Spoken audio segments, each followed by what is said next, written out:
Okay, as is a constant, the strap-on boys keep jumping up in the comments section, pointing the finger, trying to evidence, let's use the word evidence, that what I present is incorrect. The latest one is when I am saying that all teams were aware.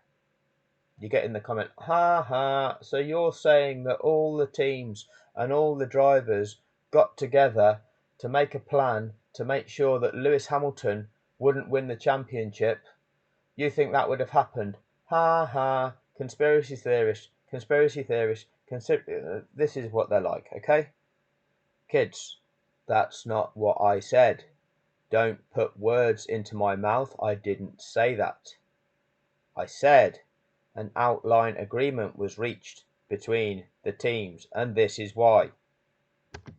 It's an old clip, but it's still extremely relevant. George Carlin. The energy policies that were created here in California, not as a result of a conspiracy, but because... You don't need a formal conspiracy. Right. When interests converge, these people went to the same universities and fraternities, they're on the same boards of directors, they're on the same converge. These people need a formal conspiracy. Right. When interests converge, these people went to the same universities and fraternities, they're on the same boards of directors, they're in the same country clubs, they have like interests, they don't need to call a meeting, they know what's good for them, and they're getting it. And there used to be 7 oil companies, there are now 3, it will soon be 2. The things that matter in this country have been reduced in choice. There are 2 political parties, there are a handful of insurance companies, there are about 6 or 7 information things, but if you want a bagel, there are 23 flavors because you have the illusion. You have the illusion of choice. Right. You don't get the real important choice. There's no freedom of choice. That's a great point. Right. So let me spell that out for you, what it actually means. You have the commercial rights holders, which are Liberty Media. The CEO of Liberty Media is this man here, Greg Maffei. The money man, the man that wants to see Liberty Media's value go up in value. He is likely to speak to all of the teams, the stakeholders in the business of Formula One, and say, look, we are making money. This is how we're making money. But rather than me explain to you how you're going to make loads of money in the sport of Formula One, I'm going to let Christian explain that to you, because you believe Christian. Christian's authentic. You believe in Christian. So let's have a listen to what Christian's got to say. To win it on the last lap. I mean, you couldn't have written it. Nobody would have believed it. If somebody came up with a script and said that's the way this season's going to pan out, nobody would have, believed it. So for sure, it was, probably the biggest moment of my career so far. And the whole world was watching. I think if people weren't into the F1, someone sent them a text and told them to turn the TV on at that point. I remember that's certainly what happened with me. I remember getting many messages in some of our sports chats on WhatsApp going, oh my God. So you turn on the TV and you're watching this last lap and it's just the most crazy. It was insane. And of course, it was one of the most, I think it was the most singly viewed piece of sport. Certainly last year, if not in the last 5 years. And there'll probably never be a Formula One championship like it in the next 20 years. It was so epic. And of course, sport is polarizing. So, on the one hand, you've got, the Verstappen fans going bananas thinking it was retribution for what had happened early in the year. You've got the Hamilton fans thinking that, the race had been interfered with and it was unfair. And then you've got the neutrals that had just witnessed the most phenomenal race between 2 magnificent drivers and teams operating at the top of their game. And so for the sport, it was fantastic because suddenly, again, we're just engaging with a whole new audience. And wherever we go in the world now, Formula One is having its moment in the spotlight. It is, it is sold out, and the demand for Formula One is just huge wherever we go. If I had a button on the desk now. So what you need to take from that clip is not the bullshit. You need to be able to filter through the bullshit, which I'll go through that at some point and show you the bullshit in that interview, because there's a lot of it.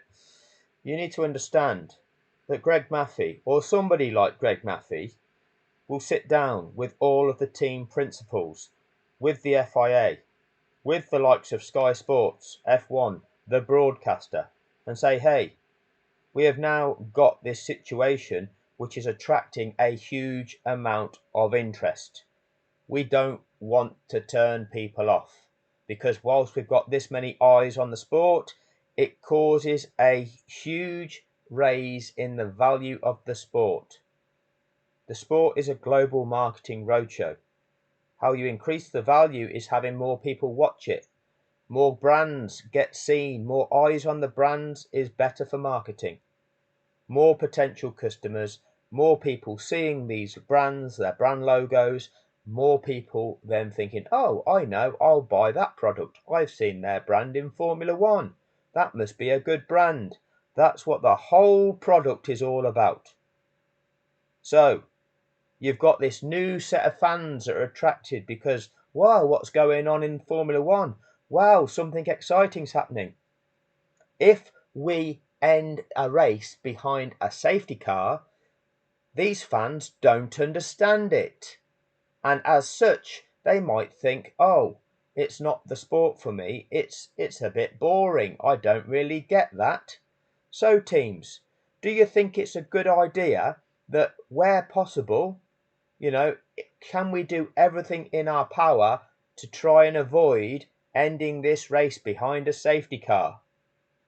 That would be the sort of thing that would be presented to the teams.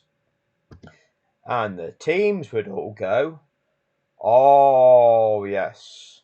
And the reason they go, oh, yes, is because all of the teams will have seen the value of their team increase from $500 million in 2019 to $1.9 billion as it is now, because of the extra interest in the sport. You see Liberty Media's shareholding, their value go from $9 billion US dollars up to $13.8 billion US dollars. You see, oh, who's this? Oracle. What's happened to their share value? 2021. Oh, it's going in an upward trajectory. Oh, I wonder what causes that. This is what happens to every single team. California, not as a result of a conspiracy, but because... You don't need a formal conspiracy. Right. When interests converge, these people went to the same universities and fraternities, they're on the same boards of directors, they're in the same country clubs, they have like interests, they don't need to call a meeting, they know what's good for them, and they're getting it. And there used to be 7 oil companies, there are now 3, it will soon be 2. So the dynamic you have is presenting to the teams that we are staging an event where we have at least 108 million fans. The eyes of the world are on us.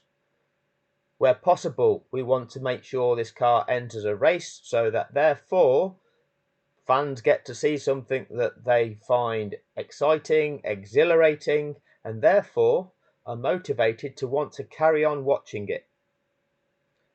And all the teams goes, yeah, that sounds right. That would benefit us all. Okay, so where possible, we ideally want to have a race, have the race end as a race. And teams would go, yeah, that makes perfect sense.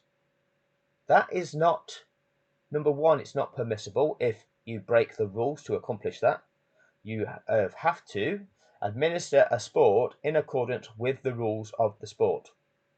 So it is illegal to break the rules of the sport to manipulate an outcome in that sport. That means if the rules and regulations of the sport dictate that that sport ends behind a safety car, that sport ends behind a safety car.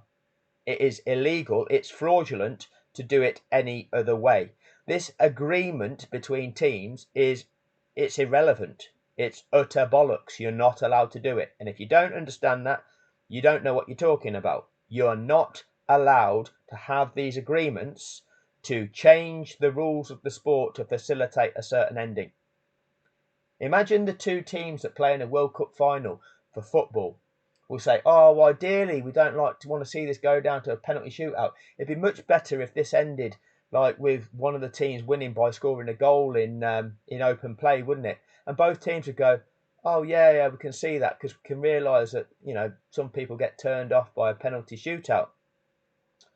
What does that mean? That means that both teams agree that some fans are turned off by a penalty shootout. That's all it means. Doesn't mean that you can say, okay, well, what we'll do in the last minute, if it gets to extra time in the last minute, we'll just give one of you a penalty so that you score a penalty and get the chance to win it. No, you've manipulated the outcome of that illegally. You've fixed it for one team. And then if one team goes away with the referee and has a chat to them and basically come up to this agreement saying, just look at the clock, and as long as it gets down to that last minute of extra time, just get yourself anywhere inside their half, just lump the ball forward, get yourself somewhere inside their half, and one of your players goes down and I'll give you a penalty for it. Just that's all you need to do, penalty, and you'll win. Oh, yeah, but both teams agreed that they didn't want a penalty shootout, so that's fine because both teams agreed to that. What's going on? What's going on? Open your fucking minds, dickheads. Open your minds. So, teams would have been sold on the notion of this desire to have a racing finish that didn't fizzle out into a damp squib of an ending that would turn fans off. Okay, yes, we agree with all that in principle. Then what would have happened is Red Bull would have gone off, along with the likes of Brundle, along with the likes of F1 TV, and with the FIA, and concocted their plan. And then, when we see that safety car incident unfold, then, and probably only then, is when all of the other teams and all of the other strategists clock what is going on. It's only then where they're like, oh shit, we are all in on this on the grounds that we need this racing finish. We've accepted that this ideally needs to end as a racing finish, and so whatever the race director does now, we kind of just have to go with it and make out as though this is normal. Even Mercedes, even though they knew they were getting fucked by it.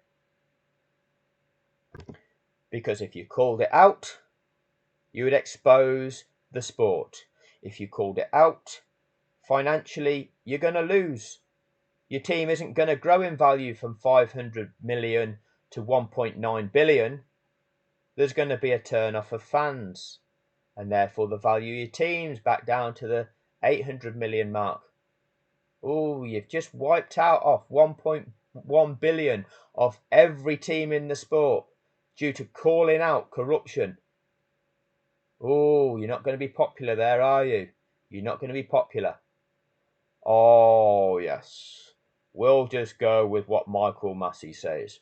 Oh, yes. We won't expose the fact that he's not doing this right. Oh, yes. We think that the safety car is going to come at the end of this lap, and then you'll have one racing lap.